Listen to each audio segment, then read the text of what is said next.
లో రెండు విషయాలు ఉంటాయి. ఒకటి బలం ఉంటుంది, రెండవది బలహీనత ఉంటుంది.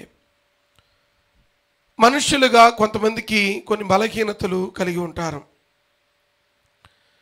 అయితే చాలా మార్లు సమస్య ఏమిటంటే చిన్న చిన్న బలహీనతలు గొప్ప బలమైన ఆత్మీయతను మిరింగివేస్తూ ఉన్నాయి. మరలా చెప్తాను, చిన్న చిన్న బలహీనతలు, లేకపోతే చిన్న చిన్న విషయాలు ఆత్మీయ జీవితాన్ని పాడు చేస్తూ ఉన్నాయి. వారు విశ్వాసులే, వారు ఆత్మీయులే, వారు దేవుని కొరకు ప్రతిష్ఠించబడిన వారే, దేవుని చేత ఎన్నుకొనబడిన వారే, దేవుని పని కొరకు నియమించబడిన వారే, ఆత్మాభిషేకము కలిగిన వారే. వారికున్న చిన్న బలహీనత వారిని కాలగర్భంలో కలిపివేసింది. బలహీనత చిన్నదే కావచ్చు, తప్పిదము చిన్నదే కావచ్చు. ఆ చిన్న బలహీనత ఒక ఆత్మీయ జీవితాన్ని పాడు చేస్తుంది అన్న సంగతిని మర్చిపోకూడదు. నేను ఎప్పుడూ చెప్తూ ఉంటాను కదా, 1911వ సంవత్సరంలో టైటానిక్ అనే షిప్ కెనడా దేశంలో ప్రారంభమైనటువంటి షిప్ అసలు వాస్తవానికి ఆ షిప్లో సరిపోయేటువంటి, అందులో ఉన్న ప్రయాణికులందరికీ సరిపోయేటువంటి లైఫ్ జాకెట్స్ ఉన్నాయి. ఎప్పుడైతే మంచు పర్వతమును ఈ షిప్ వెళ్ళి ఢీ కొడుతుంది అని తెలిసినప్పుడు కెప్టెన్ అనుకున్నాడు, ఈ షిప్ ఆ మంచు పర్వతాన్ని ఢీ కొట్టిన మంచు పర్వతం కూలిపోవాలి కానీ షిప్కి ఏం కాదు అనుకున్నాడు. తన దిశను మళ్లించుకోవాలని ఆ షిప్లో ఉన్న టెక్నాలజీ, ఆ ఉన్నటువంటి రాడార్స్ తనకు సందేశాన్ని పంపాయి. తనకున్నటువంటి కాన్ఫిడెన్స్ ఏమిటంటే, తనకున్నటువంటి నమ్మకం ఏమిటంటే, ఈ షిప్ పర్వతమును ఢీకొన్నా ఇది మునిగిపోవడానికి అవకాశం లేదు, కాబట్టి ముందుకు కొనసాగిస్తాను అనుకున్నాడు. తను ఒకవేళ సరైన నిర్ణయము సరైన సమయంలో తీసుకొని ఉంటే, ఆ రాడార్స్ తనకిచ్చినటువంటి హెచ్చరికను నిర్లక్ష్యము చేయకుండా దానిని పెడచెవును పెట్టకుండా ఉంటే ఆ రోజు అంత పెనుముప్పు జరిగేది కాదేమో. కొన్నిసార్లు మన జీవితంలో దేవుడు కొన్ని విషయములలో హెచ్చరించినప్పుడు, ఆ హెచ్చరికలను నిర్లక్ష్యం చేసినప్పుడు, ఉన్నటువంటి చిన్న బలహీనత విషయంలో దేవుడు గద్దించినప్పుడు, ఆ గద్దింపునకు లోబడకపోతే మనమే కాలగర్భంలో కలిసిపోతాము అన్న సంగతి మర్చిపోకూడదు. బలహీనత చిన్నదే, బట్ కానీ గొప్ప ఆత్మీయత కలిగిన భక్తుని మృంగివేయగలదు. చిన్న బలహీనత అయినా, చిన్న పాపమైనా, చిన్న జీవితంలో ఉన్న లోపమైనా ఏదైనా సరే ఒక వ్యక్తి యొక్క జీవితాన్ని పతనము చేస్తుంది అన్న సంగతిని మర్చిపోకూడదు.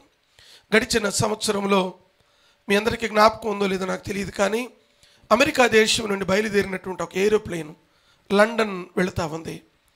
లండన్ వెళుతూ ఉంటే సహజంగా లాంగ్ ఫ్లైట్స్కి ఎప్పుడు కూడా 4 క్యాప్టెన్స్ ఉంటారు, 2 ఇంజనీర్స్ ఉంటారు. సరే, వారు ప్రయాణం చేస్తూ ఉన్నారు. ప్రయాణం చేస్తున్నప్పుడు ఫ్లైట్లో ఒక ఇంజన్లో సాంకేతిక లోపము తలెత్తింది. అందులో ఉన్నటువంటి ఇంజనీర్ చెప్పింది ఏమిటంటే, ఒక స్క్రూ ఒకటి లూజ్ అయిపోయింది. ఆ స్క్రూని కనుక టైట్ చేస్తే లండన్ వెళ్ళే వరకు సమస్య ఏమి ఉండదు అని వాళ్ళకి అర్థమైంది. ఈలోపు అక్కడ ఉన్నటువంటి ఎయిర్ హోస్టరు క్యాప్టెన్ యొక్క డోర్ని నాక్ చేసింది. వాళ్ళకి అవతల వైపుకు వారు ఉంటారు, డోర్ పెట్టేస్తారు. మనకి సహజంగా ఫ్లైట్లో కూర్చున్నప్పుడు పైలట్ ఏం కనపడరు. మనం విండో నుంచి చూస్తే బయట ఉన్న ప్రాంతం కనపడుతుంది, కానీ పైలట్స్ మనకు కనపడరు. ఇవి నాక్ చేసి, సార్ మీ కొరకు జ్యూస్ తీసుకొచ్చాను, మీరందరూ జ్యూస్ తాగండి, లేకపోతే టీ తాగుతానంటే టీ తీసుకొస్తాను అని చెప్పి వాళ్ళతో మాట్లాడుతూ ఉన్న సమయంలో ఇతను మర్చిపోయాడు. వచ్చినటువంటి సాంకేతిక లోపాన్ని, సరిచేయవలసినటువంటి సాంకేతిక లోపాన్ని తను మర్చిపోయాడు. ఆ ఫ్లైట్లో దాదాపు 600 పైచిలుకు ప్రజలు ఆ ఫ్లైట్లో ఉన్నారు, ప్యాసింజర్స్ ఉన్నారు, 600 మంది. ఫ్లైట్ ఇంకొక గంటలో లండన్ చేరుతుందనగా నడి సముద్రంలో ఫ్లైట్ కూలిపోయింది. చిన్న స్క్రూయే, చిన్న బలహీనతే. ఒక పని చేయవలసిన సమయంలో మరొక పనితో ఎంగేజ్ అవటం వల్ల, ఒక పని చేసే ప్రక్రియలో మరొక పని వైపు వెళ్ళడం ద్వారా ఆ కలిగిన నష్టము తీరా గొప్ప ప్రమాదాన్ని తీసుకొచ్చింది. ఈ సాయంత్రం వేళలో దేవుని యొక్క దాసునిగా దేవుని యొక్క ప్రేమతో జ్ఞాపకం చేసే మాట ఏమిటంటే, నీ చిన్న బలహీనత నీ గొప్ప ఆత్మీయతను పాడు చేయకూడదు. ఈ రాత్రి వేళలో చిన్న బలహీనత వలన వారి గొప్ప సాక్ష్యాన్ని కోల్పోయినటువంటి కొద్దిమంది వ్యక్తులను త్వరగా మీ ఎదుట ఉంచడానికి ప్రయత్నం చేస్తాను. ఎన్ని ధ్యానం చేద్దాం? ఒక 7 సంగతులు ఈ రాత్రి వేళలో పరిశీలన చేయడానికి దేవుడు కృప. క్లుప్తంగానే, ఎక్కువ సమయం కాదు, కానీ సాధ్యమైనంత వరకు 7 సంపూర్ణ సంఖ్య వచ్చిందరు, ఏమనుకోబాకు నువ్వు అట్లా, అంతేనా? 7 సంపూర్ణమైన సంఖ్య కాబట్టి 7 సంగతులు ధ్యానం చేయడానికి పరిశుద్ధ ఆత్మదేవుడు కృపనిచ్చిన గాక. రండి, మొదటిగా నెంబర్ 1, మొట్టమొదటి సత్యము ఆదికాండము 4వ అధ్యాయము. ఆదికాండము 4వ అధ్యాయము 3వ వచనము చూడండి. ఆదికాండము 4వ అధ్యాయము. అందరి దగ్గర పరిశుద్ధ బైబిల్ గ్రంథాలు ఉన్నాయా? ఫోన్లో చూస్తున్నారు ఎవరైనా? ఎవరు చూడలేదుగా? బైబిల్ గ్రంథాన్ని తీయండి అన్న. ఆదికాండం బైబిల్ గ్రంథ పేజీలు తిప్పుతూ ఉంటే అపవాది పారిపోతుంటాడంట. సెల్ ఫోన్ తిప్పుతూ ఉంటే వాడి దగ్గరకు వస్తూ ఉంటాడంట. ఎందుకు? సెల్ ఫోన్ నువ్వు చూస్తూ ఉంటే బైబిల్ ఎవడో వాట్సాప్ మెసేజ్ పంపిస్తాడు. వెంటనే ఎటువైపు వెళ్తావు? చెప్పాలా? బైబిల్ ప్రక్కకి పెట్టేసి వాట్సాప్లోకి వెళ్తావు. వాట్సప్పులు ఈ సప్పులు ఇన్స్టాగ్రాములు జీవితాలను పాడు చేస్తాయి. మెట్టుకు ఆదికాండము 4వ అధ్యాయము 3వ వచనం. కొంతకాలమైన తరువాత కయీను పొలము పంటలో కొంత యెహోవాకు అర్పణగా తెచ్చెను. హేబేలు కూడా తన మందలో తొలుచూలున పుట్టిన వాటిలో క్రొవ్విన వాటిని కొన్ని తెచ్చెను. యెహోవా హేబేలును తన అర్పణను లక్ష్యపెట్టెను. కయీనును అతని అర్పణను లక్ష్యపెట్టలేదు. కాబట్టి కయీనుకు మిక్కిలి కోపము వచ్చి అతడు తన ముఖము చిన్నబుచ్చుకొనగా, యెహోవా కయీనుతో నీకు కోపమేలా? చాలండి. ఈ లేఖనం నా వైపు చూడాలి. నా వైపు చూడండి. ఈ లేఖన భాగాన్ని జాగ్రత్తగా పరిశీలన చేసినప్పుడు 2 అన్నదమ్ములు కనపడతారు. ఎవరెవరు మచ్చిందర్? ఎవరెవరు నాన్న? కయ్యూను, హేబేలు. లేఖన భాగాన్ని జాగ్రత్తగా పరిశీలన చేసినప్పుడు దేవుని కొరకు అర్పణ ఇవ్వాలి అని మొదట తలంపు కలిగింది ఎవరికి? కయ్యూనికే కలిగింది, హేబేలు కలగల. 3వ వచనాన్ని జాగ్రత్తగా పరిశీలన చేసినప్పుడు కొంతకాలమైన తర్వాత కయ్యూను తన పంట పొలములో కొంత యెహోవాకు అర్పణగా తెచ్చెను. తర్వాత ఎవరు తెచ్చారు? హేబేలు తెచ్చారు. ముందు తెచ్చింది ఎవరు? కయ్యూను తెచ్చాడు, అంతే కదా? ముందు ఎవరు తెచ్చారు? కయ్యూను తెచ్చారు. కయ్యూను ఆత్మీయుడా, హేబేలు ఆత్మీయుడా అనా? కయ్యూను ఆత్మీయుడే, డౌట్ ఏం లేదు అందులో. కయ్యూను ఆత్మీయుడే. ఆత్మీయుడై ఉండకపోతే దేవునికి అర్పణ ఇవ్వాలని ప్రేరేపణ ఎట్టగలుగుతుంది? దేవుని కొరకు బలిపీఠం కట్టాలని ప్రేరేపణ ఎట్టగలుగుతుంది? దేవుని కొరకు ఏదో ఒక పని చేయాలని ఆలోచన ఎట్లొస్తుంది? ఆత్మీయుడే. అయితే గమనించవలసిన సమస్య ఏమిటంటే, దేవుడు ఒకరి అర్పణ అంగీకరించాడు, ఒకరి అర్పణను అంగీకరించలేదు. దేవుడు ఎవరిని అర్పణ అంగీకరించాడు? హేబేలు. సరే, వాళ్ళ హృదయాలు ఎలా ఉన్నాయో అవి ప్రక్కన పెడదాం. మేబీ దేవుడు కయ్యూను యొక్క హృదయం సరిగా లేదేమో, అందునిమిత్తమే దేవుడు దానిని అంగీకరించలేదేమో. హేబేలు యొక్క హృదయాన్ని దేవుడు చూశాడేమో, దేవుడు అంగీకరించాడు. సరే, మెట్టుకు ఎవరు అంగీకరించలేదు? దేవుడు అంగీకరించలేదు. సమస్య ఎవరితో? దేవుడు అంగీకరించలేదు కాబట్టి దేవుని యొక్క సమస్య తలెత్తింది. కాబట్టి దేవా, మొదటిగా బలి అర్పణకి లేదా మొదటిగా నీ సన్నిధికి అర్పణ తెచ్చిన వాడని నేనే కదయ్యా. మొదటిగా నీ కొరకు బలిపీఠం కట్టిన వాడని నేనే కదా. నిన్ను ఆరాధించడానికి పూనుకొనిన వాడని నేనే కదా. మరి నా అర్పణ అంగీకరించలేదు, నా తమ్ముడు అర్పణ అంగీకరించావు. నాలో ఏదైనా లోపం ఉంటే దావీదు చెప్పినట్లుగా నాలో లోపం ఉంటే బయలుపరిచి నన్ను సరిచేసి దయచేసి నా అర్పణ అంగీకరించమని అడగాలా లేదా? అడిగాడా? అడగల. కారణం ఏమైపోయింది? తన కోపము పిల్లరా, తనకున్నటువంటి అసూయ తన ఆ భక్తి జీవితాన్ని మృంగివేసింది. తనకున్నటువంటి అసూయ తన యొక్క భక్తి జీవితాన్ని మృంగివేసి నరహంతకునిగా తయారు చేసింది. కయ్యూను ఆత్మీయుడే. లేఖన భాగాన్ని చూసినప్పుడు 6వ వచనం చూడండి. 6వ వచనం, 5వ వచనం కూడా. కయ్యూను అతని అర్పణ ఆయన లక్ష్య పెట్టలేదు కాబట్టి కయ్యూనికి మిక్కిలి కోపం వచ్చి అతడు తన ముఖమును చిన్నబుచ్చుకొనగా. 6వ వచనం చూడండి. యెహోవా కయ్యూనుతో అడిగిన మాట ఏమిటి? నీకు కోపం వేళ, నీ ముఖమును చిన్నబుచ్చుకొని ఉన్నావేమి? అప్పుడైనా దేవునికి చెప్పాలి కదా, నీ ముఖం ఎందుకు డల్గా ఉన్నావు, లేకపోతే నీకున్న ప్రతికూలత ఏమిటి, నీకున్న సమస్య ఏమిటి అని చెప్పి ప్రభు అడిగినప్పుడు మౌనంగా ఉన్నాడు. 7వ వచనం ప్రభు అంటాడు, నీవు సత్క్రియ చేసిన ఎడల తల ఎత్తుకొనవా, సత్క్రియ చేయని ఎడల వాకిట పాపము పొంచియుడును, నీ ఎడల దానికి వాంఛ కలుగును, నీవు దానిని ఏలుదువు. చాలండి. ఆ తర్వాత వచనాల్లో పిల్లరా మనందరికీ తెలిసిన విషయమే. 8వ వచనం, కయ్యూను తన తమ్ముడైన హేబేలుతో మాట్లాడెను.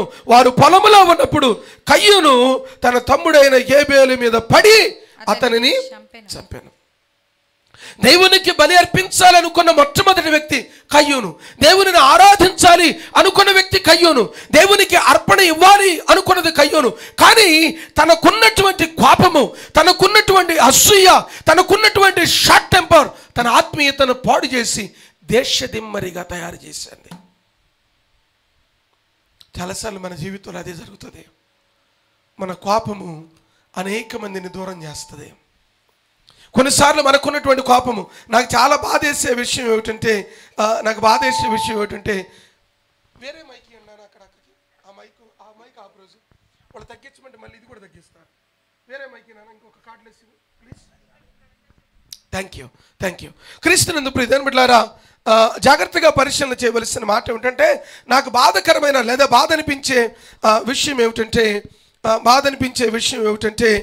15వ వచనంలో 4వ అధ్యాయం 15వ వచనం, అందుకు యెహోవా అతనితో, కాబట్టి ఎవడైనను కయ్యూనుని చంపిన ఎడల వానికి ప్రతిదండన 7 కలుగును. మరి ఎవడైనను కయ్యూనును కనుగొని అతనిని చంపక ఉండునట్లు యెహోవా అతనికి ఒక గుర్తు వేసెను. క్రీస్తునందు ప్రియమైన బిడ్డలారా, కయ్యూనుని దేవుడు అక్కడ నుండి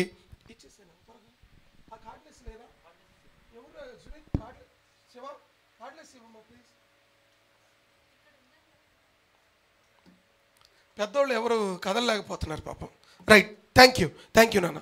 సో మెట్టుకు మొట్టమొదటి వ్యక్తి ఎవరై అంటే కయ్యూను పిల్లరా, తన ఆత్మీయత కలిగిన వ్యక్తే, భక్తి కలిగిన వ్యక్తే, దేవుని పట్ల ప్రేమ కలిగిన వ్యక్తే, దేవుని సన్నిధి పట్ల ఆకాంక్ష కలిగిన వ్యక్తే. అయినప్పటికీ తను చేసినటువంటి తప్పిదం ఏమిటంటే తనకున్నటువంటి కోపము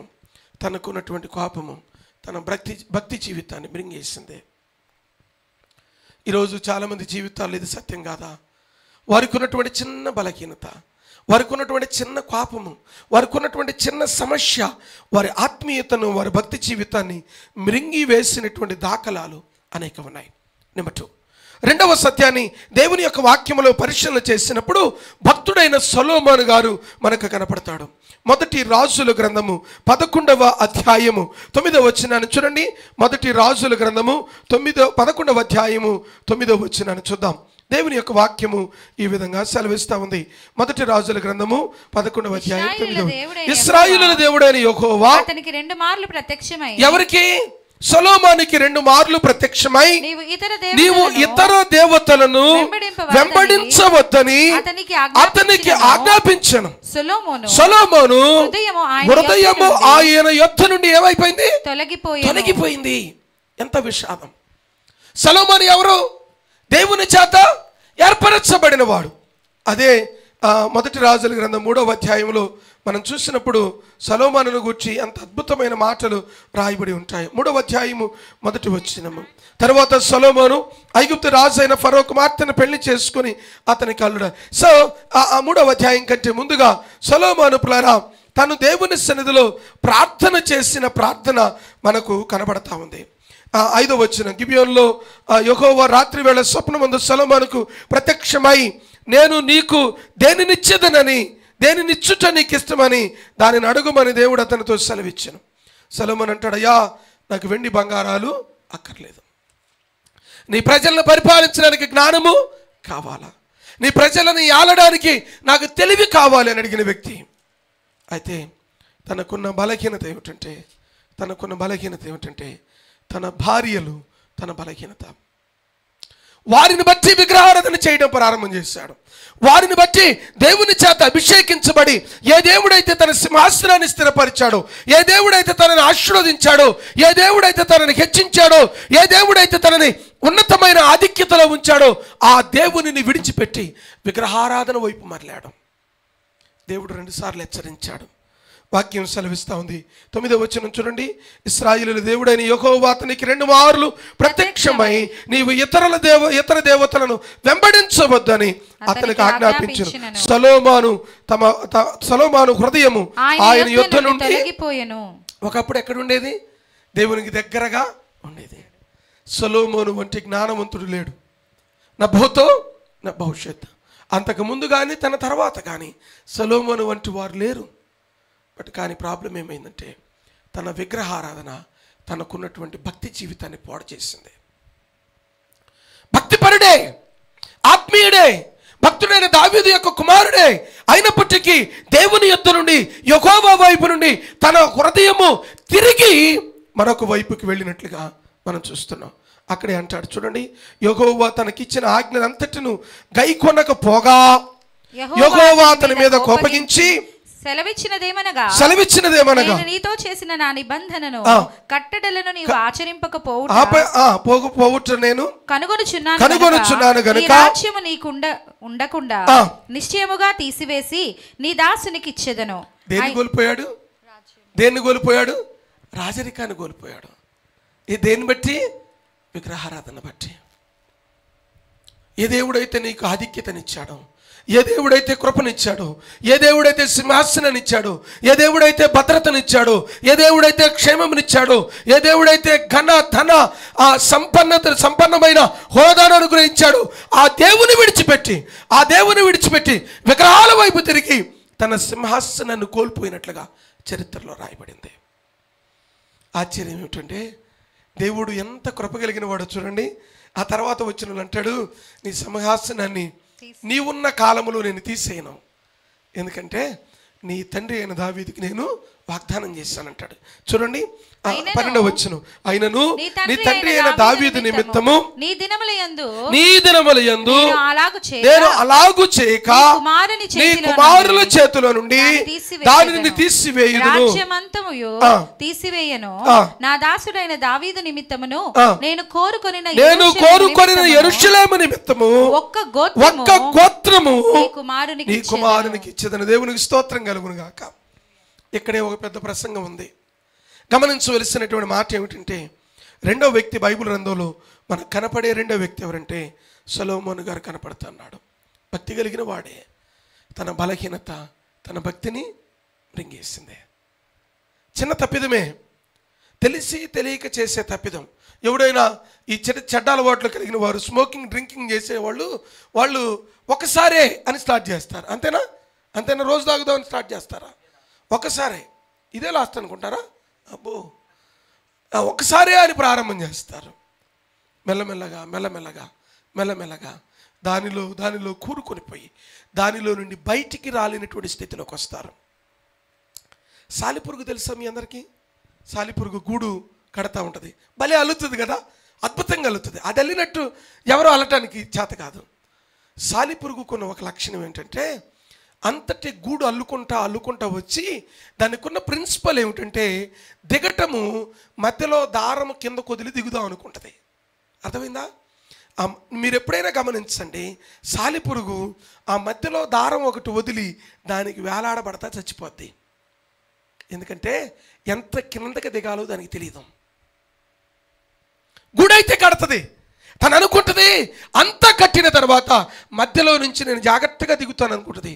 అది దిగలేక ఎప్పుడైనా చూడండి, చాలా సాలిపురుగులు ఇప్పుడు మనకి పట్టణాల్లో కనపడవు కానీ పల్లెటూరులో అయితే కనపడతాయి. ఈ సాలిపురుగు మధ్యలో వేలాడబడతా అక్కడి నుంచి అది మరణిస్తుంది. బలహీనత చిన్నదే, భక్తి బలమైనదే. ఈ చిన్న బలహీనత పెద్ద భక్తి గల విశ్వాసిని, ఆత్మీయుణ్ణి, ప్రార్థనాపరుణ్ణి చంపేస్తుంది, కనుమరుగు చేసేసింది. నెంబర్ 3, మూడో వ్యక్తి పరిశుద్ధ బైబిల్ గ్రంథంలో మనకు కనపడేటువంటి 3వ వ్యక్తి ఎవరంటే భక్తుడైనటువంటి, బలవంతుడైనటువంటి, అభిషక్తుడైనటువంటి శాంసోన్ గారు. 14వ అధ్యాయం న్యాయాధిపతులు 14వ అధ్యాయం 6వ వచనాన్ని చూడండి. నేను త్వరగా జ్ఞాపకం చేయాలనే ఆశపడతాను, ఎప్పుడు కొంచెం ఆలస్యం అవుతూ ఉంటుంది. 14వ అధ్యాయము 6వ వచనం, న్యాయాధిపతులు 14:6. యెహోవా ఆత్మ అతనిని ప్రేరేపింపగా అతని చేతిలో ఏమీ లేకపోయినను ఒకడు మేకపిల్లను చీల్చినట్లు అతడు దానిని చీల్చివేసి, దేన్ని చీల్చాడు? సింహమును చీల్చేశాడు. ఎట్లా చీల్చాడు? ఒక మేకపిల్లను చీల్చినట్టు చీల్చాడు. శాంసన్ ఎవరు? తల్లి గర్భములో ఉన్నప్పుడే దేవుని చేత ప్రతిష్ఠించబడిన వాడు, నాజీరు అనే వ్రతము చేయబడిన వాడు, లేదా దేవుని కొరకు ప్రతిష్ఠించబడిన వాడు. మీరు అడగొచ్చు, నాజీరు అనేటువంటి వ్రతం ఏమిటంటే, సహజంగా యూదులు కొంతమంది దేవుని యొక్క పని కొరకు ప్రత్యేకించబడిన వారు తల మీద క్షౌరపు కత్తి వారు పెట్టరు. వారు ప్రతిష్ఠించబడిన వారు ప్రత్యేకంగా బ్రతుకుతూ ఉండేవారు. శాంసోను ప్రతిష్ఠించబడ్డాడు, ప్రత్యేకమైన వ్యక్తిగా పిలువబడ్డాడు, దేవుని చేత అభిషేకించబడ్డాడు. ఒక్క దవడ ఎముకతో అనేక మందిని, దాదాపు 1000 మంది ఫిలిస్తీన్లను చంపిన వ్యక్తి. అదే వాక్యంలో 15వ అధ్యాయం 15వ వచనాన్ని చూడండి. న్యాయాధిపతులు 15వ అధ్యాయం 15వ వచనం, అతడు గాడిద యొక్క పచ్చి దవడ ఎముకను కనుగొని చేయి చాచి పట్టుకొని దాని చేత 1000 మంది మనుషులను చంపెను. బహుబలమైన వాడు. అన్నకు ఒక బలహీనత ఉంది. ఏ బలహీనత? స్త్రీల బలహీనత. తిమ్నాతుకు పోతాడు, నేను ఎప్పుడప్పుడు చెబుతుంటా, తిమ్నాతుకు వెళతాడు, అక్కడ ఒక ఆమెను చూస్తాడు. అక్కడి నుంచి మరొక ప్రాంతానికి వెళతాడు, గాజాకు వెళతాడు, అక్కడ ఒక స్త్రీని తను చూస్తాడు. చూసి తనతో ఉండాలని, లేదా తనతో వివాహం చేసుకోవాలని ఆశపడి తన జీవితాన్ని ప్రాణంగా పెట్టేశాడు. గొప్ప ఆత్మీయుడు, దేవుని చేత ప్రతిష్ఠించబడిన వాడు, దేవుని కొరకు ప్రత్యేకంగా జీవించవలసిన వాడు, తన జీవితం పాడు చేసుకున్నాడు. పిల్లరా, పాడు చేసుకున్నాడు. 16వ అధ్యాయంలోకి మనం వచ్చినప్పుడు మొదటి వచనములో, తరువాత శాంసోను గాజాకి వెళ్ళి వేశ్యనొకను ఒకతను చూచి ఆమె యొద్దకు చేరెను. శాంసోను అక్కడికి వచ్చినని గాజా వారికి తెలిసినప్పుడు వారు మాట పెట్టి, రేపు తెల్లవారిన తర్వాత అతనిని చంపుదామనుకొని పట్టణపు ద్వారమునొద్ద ఆ రాత్రంతయు పొంచియుండి. చాలండి. సో ఈ సంఘటన అంతా మీకు తెలుసు. శాంసోను బలాఢ్యుడే, చిన్న బలహీనత తన యొక్క జీవితాన్ని పాడు చేసేస్తుంది. శాంసన్ ఎలా మరణించాడు? దాగోను గుడిలో కట్టబడి ఆ గుడిలో ప్రియమైన బిడ్డలారా ప్రభు సన్నిధిలో ప్రార్థన చేస్తున్నాడు, అయ్యా ఈ ఒక్కసారి నీ కృపను అనుగ్రహించమని. ఆ గుడిని ఆ సంఖ్యలతో బంధించబడిన తను ఆ సంఖ్యలన్నిటినీ లాగివేసి ఆ దినమున అనేక మందితో పాటు తను కూడా చచ్చాడు. కారణం ఏమిటంటే తనలో ఉన్న చిన్న బలహీనత దేవుని యొక్క అభిషేకమును తనకు దూరం చేసింది. దేవుని కొరకు ప్రతిష్ఠించబడిన ఆ ప్రతిష్ఠిత కోల్పోయాడు. శాంసోను దేవుని యొక్క ఆత్మ తనని వెడలిపోయింది అని తను గ్రహించలేకపోయాడు. ఆ మాటని చూపించాలి. 16వ అధ్యాయము 17వ వచనం చూడండి. న్యాయాధిపతుల గ్రంథం 16వ అధ్యాయం 17వ వచనం. 16వ వచనం, ఆమె అనుదినము మాటల చేత అతన్ని బాధించి తొందర పెట్టుచున్న తన ప్రాణము విసిగి చావగోరెను. అప్పుడు అతడు తన అభిప్రాయం అంతయు ఆమెకు తెలియచేసి, నేను నా తల్లి గర్భము నుండి పుట్టినది మొదలుకొని దేవునికి నాజీరు చేయబడిన వాడని. 20వ వచనం చూడండి. ఆమె శాంసోను ఫిలిస్తీన్లు నీ మీద పడుచున్నారని అనగా అతడు నిద్ర మేలుకొని, ఎప్పటి ఎట్లు నేను బయలుదేరి విడజిమ్ము అనుకొందున నేను. అయితే యెహోవా తనను ఎడబాసినని అతడు తెలుసుకోలేకపోయాను. క్రీస్తునందు పిల్లారి, ఎంత ప్రమాదమో చూడండి. చిన్న బలహీనత గొప్ప ఆత్మీయతను పాడు చేసేసింది. చిన్న బలహీనత గొప్ప భక్తి జీవితాన్ని పాడు చేసింది. నెంబర్ 4, అంతే కదా. నెంబర్ 4, 4వ సత్యం పరిశుద్ధ బైబిల్ గ్రంథంలో మనకు కనపడే మరొక వ్యక్తి ఎవరంటే, నేను వివరించేస్తాను, ఎందుకంటే లేఖన భాగాలను చదవడానికి ఎక్కువ సమయం అవుతుంది కాబట్టి మీరు ఇంటికి వెళ్ళినప్పుడు వాటిని ధ్యానం చేయడానికి ప్రయత్నం చేయండి. మనకు కనపడేటువంటి 4వ వ్యక్తి ఎవరంటే సౌలు. ఈ సౌలు బెన్యామీను గోత్రమునకు చెందినవాడు. మొదటి సమూయేలు గ్రంథం 10వ అధ్యాయాన్ని మీరు ఇంటికి వెళ్ళినప్పుడు చదవండి. ఈ బెన్యామీను గోత్రమునకు చెందినటువంటి సౌలు దేవుని కొరకు రాజుగా, ఇశ్రాయేలులకు రాజుగా ప్రతిష్ఠించబడ్డాడు. ప్రతిష్ఠించబడినటువంటి తను దేవుని చేత ప్రతిష్ఠించబడిన దినములలో బాగానే ఉంది. అయితే రాను రాను రాను రాను క్రమేపీ దేవుని మీద ఆధారపడకుండా తన శక్తి మీద, తన బలం మీద ఆధారపడడం ప్రారంభం చేశాడు. దేవుని యొద్ద ఎంక్వైరీ చేయవలసిన తను దేవుని యొద్ద ఇదిగో ఫిలిస్తీన్లతో యుద్ధం చేయాలన్నప్పుడు దేవుని సన్నిధిలో మనవి చేయవలసిన తనేం చేశారంటే, ఇదిగో యాజకుడు అయినటువంటి సమూయేలు బలి అర్పణ అర్పించవలసిన ఉండగా తనే దేవాలయంలోనికి వెళ్ళిపోయి బలి అర్పించేస్తాడు. సమూయేలు రాగానే అంటాడు, నువ్వు రావడం ఆలస్యమైంది అనుకో, నీ పని నేను చేసేసానంటాడు. అప్పటి నుండి తన జీవిత పతనము ప్రారంభమైపోయింది. సౌలుకు ఉన్నటువంటి సమస్య ఏమిటంటే, తన యొక్క సింహాసనమును కాపాడుకోవాలనే ఆశ. సింహాసనం ఇచ్చింది ఎవరు? దేవుడు. కాపాడేది ఎవరు? దేవుడే తన సింహాసనాన్ని తీసి మరొక వ్యక్తికి ఇస్తే ఇతను కాపాడుకోగలడా? దేవుడే ద్వారం మూస్తే దానిని తెరవగలిగిన వారు ఎవరైనా ఉన్నారా? లేదా దేవుడే నిన్ను ఆశీర్వదించడానికి ద్వారము తెరిస్తే దాన్ని మూయగలిగిన వాడు ఎవడైనా ఉన్నాడా? ఎవరికైనా సాధ్యపడుతుందా? తన సింహాసనాన్ని కాపాడుకోవడానికి తను చేయని ప్రయత్నాలు లేవు. తన కుమార్తెను తీసుకొని ఎవరిని దేవుడు అభిషేకించాడు కనుక్కున్నాడు. దావీదు గారిని అభిషేకించాడని, అతను పిలిపించండి, నా బిడ్డనిచ్చి పెళ్లి చేయాలా అన్నాడు. కుమార్తెనిచ్చి పెళ్లి చేశాడు. ఇంటికి వచ్చిన ప్రతిసారి ఎప్పుడు చంపుదామా అని గోతికాడు నక్కలాగా కనిపెట్టాడు. తన కుమారుడు అనగా సౌలు కుమారుడైనటువంటి యోనాతాను దావీదుకి సహాయం చేస్తూ వచ్చాడు. సౌలు తన ప్రారంభ దినములలో దేవుని మీద బహుగా ఆధారపడ్డాడు. తనకున్న బలహీనత ఏమిటంటే, తన సింహాసనాన్ని కాపాడుకోవాలా. అది ఇతరులను చంపైనా సరే, అరే దేవుడు అంగీకరించడు కదా అన్నటువంటి ఆ తలంపు తనలో పుట్టలా. తనను దేవుడు హెచ్చరించిన, సౌలా నువ్వు చేస్తున్నది సరైనది కాదు అని దేవుడు పదే పదే తనను హెచ్చరించిన, తనను గద్దించిన ఆ గద్దింపునకు తను లోబడలా. ఆ గద్దింపునకు తను ఒప్పుకోలే.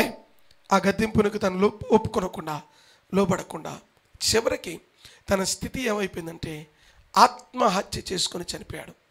వాస్తవానికి ఆత్మహత్య పాపం, అది చేయకూడదు. దేవుడు నిర్మించిన కాలం వరకు ఈ భూమి మీద బ్రతకాలి. ఎంత సమస్య అయినా ఆ సమస్యలో బ్రతకాలే కానీ మన ప్రాణమును మనము తీసుకునడానికి వీలు లేదు. నెంబర్ 5, 5వ సత్యాన్ని జాగ్రత్తగా మనం పరిశీలన చేస్తే, పరిశుద్ధ బైబిల్ గ్రంథంలో యోధా అనేటువంటి ఒక వ్యక్తి ఉన్నాడు. ఆ వ్యక్తిని మరొక మాటలో చెప్పాలంటే ఇస్కరియోతు యోధా. ఇస్కరియోతు యోధా యోహాను సువార్త 12వ అధ్యాయంలో మనం చూసినప్పుడు, యోహాను సువార్త 12వ అధ్యాయం 4-5 వచనాల్లో జాగ్రత్తగా మనం పరిశీలన చేసినప్పుడు, ఒక స్త్రీ అచ్చ జటమాంస అత్తరు తీసుకొచ్చి యేసుక్రీస్తు వారి యొక్క పాదములను అభిషేకించిన వెంటనే ఇస్కరియోతు యోధా ఎంటర్ అయిపోయి ఈ మాట అంటాడు. ఏమంటే, ఇదిగో ఇంత ధనము ఎలా వ్యర్థం చేస్తావు, ఇది అమ్మి బేదలకు ఇవ్వచ్చు కదా అంటాడు. ఆ తర్వాత ప్రభు అంటాడు, వాడిని గురించి జ్ఞాపకం చేస్తూ, వాడి యొద్ద డబ్బు సంచి, వాడు బేదల మీద ప్రేమతో ఆ మాట మాట్లాడలేదు కానీ వాడి యొద్ద డబ్బు సంచి ఉండేది. డబ్బు దొంగిలుతూ వచ్చేవాడు. దొంగిలిన ప్రతిసారి దేవుడు హెచ్చరించేవాడు, నువ్వు చేస్తుంది తప్పు, నువ్వు చేసేది పాపము అని దేవుడికి హెచ్చరిస్తే హెచ్చరించి దేవుడు విడిచిపెట్టాడు. ప్రియదేవుని బిడ్డలారా, చివరికి ఇస్కరియోతు యోధా ఆ ధనాపేక్షే తనని మిరింగేసిందే. బలహీనత చిన్నదే, ఆ బలహీనత గొప్ప బలమును మిరింగేస్తుంది. దేవునిని వెంబడించిన వ్యక్తుల్లో ఒక వ్యక్తి, యేసుక్రీస్తు వారి యొక్క శిష్యులలో ఒకనిగా పిలువబడ్డాడు. దేవునికి కలిగిన గౌరవం కలిగింది. అతని యొక్క డబ్బు సంచి ఉండేది, గొప్పగా ట్రీట్ చేయబడ్డాడు. బట్ కానీ జరిగినది ఏమిటంటే, తన బలహీనత తన ఆత్మీయతను పాడు చేసింది అన్న సంగతిను మర్చిపోకూడదు. చివరగా ఇద్దరు వ్యక్తుల్ని, వారు తమ బలహీనతను జయించి దేవుని చేత ఎలాగ మెప్పు పొందారో ఇద్దరు వ్యక్తులను చూపిస్తాను. వారిలో ఒకరు భక్తుడైనటువంటి దావీదు. భక్తుడైనటువంటి దావీదు. దేవుని యొక్క వాక్యములు మనం చూసినప్పుడు 2వ సమూయేలు గ్రంథము 12వ అధ్యాయం 13వ వచనములో జాగ్రత్తగా మనం పరిశీలన చేసినప్పుడు దావీదు పాపము చేశాడు. పాపము చేసినప్పుడు నాతాను ప్రవక్త వచ్చి తనను హెచ్చరిస్తాడు. ఇదిగో ఫలానా పాపము నీవు చేశావు అని చెప్పి దావీదుతో మాట్లాడినప్పుడు ఈ 2వ సమూయేలు గ్రంథం 12వ అధ్యాయం అంతా కూడా దావీదు దేవుని సన్నిధిలో పశ్చాత్తాపడడాన్ని మనము చూస్తాం. 12వ అధ్యాయము 13వ వచనంలో దావీదు ఏమంటాడంటే, నేను పాపము చేసితిని అని దావీదు నాతానుతో అనగా నాతాను నీవు చావకుండానట్లు యెహోవా నీ పాపమును పరిహరించెను. దేవునికి స్తోత్రం కలుగును గాక. తను తప్పు చేశాడా దావీదు? చేశాడు. పాపము చేశాడా? చేశాడు. బట్ కానీ దేవుని చేత కనికరించబడ్డాడు. కారణం ఏమిటంటే దేవుడు హెచ్చరించినప్పుడు ఆ హెచ్చరికకు లోబడ్డాడు. హెచ్చరించినప్పుడు ఆ హెచ్చరికలో మారు మనస్సు పొందాడు. ఆ హెచ్చరికను తృణీకరించలేదు. ఆ హెచ్చరిక చొప్పున తన యొక్క ఆలోచనను సరిచేసుకున్నాడు. 51వ కీర్తన రాస్తూ 51వ కీర్తన అంటాడు, అయ్యా నాలో రక్షణ ఆనందాన్ని మరలా తిరిగి పుట్టించుము. క్రీస్తునందు ప్రియలారా, దావీదు తప్పు చేశాడు, దావీదు పాపం చేశాడు. బట్ కానీ తనకున్న భక్తి ఆ పాపమును కప్పేసింది, కడిగేసింది. పశ్చాత్తాప హృదయం ఏదైతే తనలో ఉందో ఆ పశ్చాత్తాప హృదయముతో దేవుని యొద్దకు రాగానే నా దేవుడు నమ్మదగిన వాడు, నీతిమంతుడు, తన బలహీనతను క్షమించినట్లుగా మనము చూస్తూ ఉన్నాం. దేవుని యొక్క వాక్యంలో మనము జాగ్రత్తగా పరిశీలన చేసినప్పుడు ఈ మొదటి అవగాహన 1వ అధ్యాయం 9వ వచనం అంటాడు, మన బలహీనతలు మనం ఒప్పుకొని ఎడల ఆయన నమ్మదగిన వాడు, నీతిమంతుడు గనక సమస్త దుష్టత్వము నుండి ఆయన మనల్ని విడిపించి మనల్ని పవిత్రులుగా చేయును అని జ్ఞాపకం చేస్తున్నాడు. ఈ రోజున దేవుని యొక్క పిల్లలుగా, దేవుని యొక్క దాస్యులముగా పిల్లరా, దావీదు అద్భుతమైనటువంటి మాదిరికరంగా ఉన్నాడు. ఆ బలహీనత ఉన్నది, బట్ కానీ తనలో ఉన్న ఆత్మీయత ఆ బలహీనతను కడిగే విధంగా ప్రభు యొద్దకు నడిపించింది. పశ్చాత్తాప హృదయాన్ని కలుగు చేస్తుంది. ఈ సాయంత్రం వేళలో ఒకవేళ మనలో ఏదైనా చిన్న బలహీనత ఉంటే అది దేవుని సన్నిధిలో సరిచేయబడాలి. ఆ చిన్న బలహీనత బలమైన మన ఆత్మీయతను మృంగివేయకూడదు. ఆ చిన్న బలహీనత బలమైన మన భక్తి జీవితాన్ని మృంగివేయకూడదు. ఆ చిన్న బలహీనత మన సాక్ష్యాన్ని పాడు చేయకూడదు. ఆ చిన్న బలహీనత దేవునికి మనల్ని దూరస్తులుగా చేయకూడదు. చివరిగా ఏడో వ్యక్తి ఎవరంటే యెషయా గ్రంథము 38వ అధ్యాయంలో హిజ్కియాని గురించి జ్ఞాపకం చేస్తూ ఉన్నాడు. దేవుని యొక్క వాక్యం అంటాడు, ఆ దినములలో హిజ్కియాకు మరణకరమైన రోగము కలగగా ప్రవక్తయు ఆమోజు కుమారుడైన యెషయా అతని యొద్దకు వచ్చి, నీవు మరణమవుచున్నావు, బ్రతకవు గనుక నీ ఇల్లును చక్కబెట్టుకొనమని యెహోవా సెలవిచ్చుచున్నాడని చెప్పగా, అతడు తన ముఖమును గోడ తట్టు తిప్పుకొని, యెహోవా యథార్థవంతుడినై సత్యముతో నీ సన్నిధిని నేను ఎట్లు నడుచుకుంటునో, నీ దృష్టికి అనుకూలముగా సమస్తముని నేను ఎట్లు జరిగించుతునో నీ కృపతో జ్ఞాపకము చేసుకొనమని హిజ్కియా కన్నీళ్లు విడుచుచు యెహోవాకు ప్రార్థన చేశాడు. హిజ్కియా తప్పులు చేశాడా? బోళ్ళని చేశాడు. కాబట్టే దేవుని సందేశం పంపించాడు, బాబు నీ పని అయిపోయింది, దేవుడు నీ ఇల్లు చక్కబెట్టుకోమని చెప్పాడు, you get ready, you going to die అని చెప్పాడు. చెప్పినప్పుడు హిజ్కియా ప్రార్థన చేస్తున్నాడు. అట్టెట్టుంటుంది ఇట్టెట్టుంటుంది అని చెప్పి ప్రవక్తను చంపడానికి ప్రయత్నం చేయలే, ప్రవక్త మీద తిరుగుబాటు చేయడానికి ప్రయత్నం చేయలే. తను ఏమన్నాడంటే, దేవా మనుష్యుని యొక్క నరుని ఆయుష్ నీ సన్నిధిలో ఉన్నది కదా. ఒక వ్యక్తి ఆయుష్ పొడిగించగలిగిన వాడు నీవే, తీసివేయగలిగిన వాడు నీవే. జీవన్ మరణములు యెహోవా వశమునే అని చెప్పబడుతున్నాయి కదా. నేను నీ సన్నిధిలో ఎలా నడుచుకున్నాను ఒక్కసారి జ్ఞాపకం చేసుకో. దేవుని వైపు తిరిగి ప్రార్థన చేశాడు, దేవుని వైపు వచ్చి ప్రార్థన చేశాడు, దేవుని వైపు తిరిగి ప్రభువుని అడిగాడు. పిల్లారా, ఎప్పుడైతే అడిగాడో 5వ వచనం చూడండి, 4-5 వచనాలు. యెషయా గ్రంథం 38:4-5. యెహోవా వాక్కు యెషయాకు ప్రత్యక్షమై ఇలాగ సెలవిచ్చెను, నీవు తిరిగి హిజ్కియా యొద్దకు పోయి అతనితో ఇట్లనము, నీ పితరుడైన దావీదుకునకును దేవుడైన యెహోవా నీకు సెలవిచ్చినదేమనగా, నీవు కన్నీళ్లు విడుచుట నేను చూచితిని, నీ ప్రార్థన అంగీకరించి ఉన్నాను. ఇంకా 15 సంవత్సరాలు ముందు ఎంత ఉంది? నీ ఇల్లు చక్కబెట్టు, అయిపోయింది. Your life is end. నీ జీవితం ముగించబడుతుందని ముందు చెప్పబడిన తన ఆయుష్ 15 సంవత్సరాల పాటు పొడిగించబడింది. రే సంగమా, దేవుని పిల్లలారా, చిన్న బలహీనత మన ఆత్మీయతను పాడు చేయకూడదు, మన భక్తి జీవితాన్ని పాడు చేయకూడదు, మన ప్రార్థనా జీవితాన్ని పాడు చేయకూడదు, మన కుటుంబాన్ని పాడు చేయకూడదు, మన సంఘాన్ని పాడు చేయకూడదు. భక్తిహీనత పిల్లరా మన బ్రతుకులని పాడు చేస్తుంది అనేది ఒకవేళ ఏదైనా చిన్న బలహీనత ఉంటే అది సరి చేసుకుందాం. ఇంతకుముందు ప్రారంభంలో నేను చెప్పినట్లు ఆ ఫ్లైట్లో దగ్గర 600 మంది ఉన్నారు. ఆ చిన్న స్క్రూ కనుక సరి చేసి ఉంటే అందరూ క్షేమంగా గమ్యాన్ని చేరేవారు. టైటానిక్ షిప్లో వచ్చినటువంటి రాడారు హెచ్చరించినప్పుడు మీరు వెళ్ళడం మంచిది కాదు అని చెప్పినప్పుడు ఆ హెచ్చరికకు లోబడి ఉంటే బ్రతికేవాళ్ళం. ఈ రోజున దేవుడు మనల్ని హెచ్చరిస్తున్నాడు. దావీదు అంటాడు, అయ్యా నా హృదయంలో నీకు ఆయాసకరమైన మార్గం ఏదైనా ఉంటే బయలుపరచమంటాడు. అట్టి ప్రార్థన కలిగిన వారమై ఆనాడు కయ్యూను భక్తి కలిగిన వాడే, తనకున్న కోపము తన భక్తిని మింగేసిందే. తనకున్నటువంటి కోపము, తనకున్న అసూయ తనని హంతకుడుగా చేసింది. కాబట్టి దేవుని పిల్లలుగా మనము కోపమునకు తావిచ్చే వారంగా ఉండకుండా దేవుని వైపు చూద్దాం, దేవుని చేత దీవించబడదాం. ప్రార్థన చేసుకుందాం, తల్ల వంచి కళ్ళు మూసుకుందాం. ప్రభువా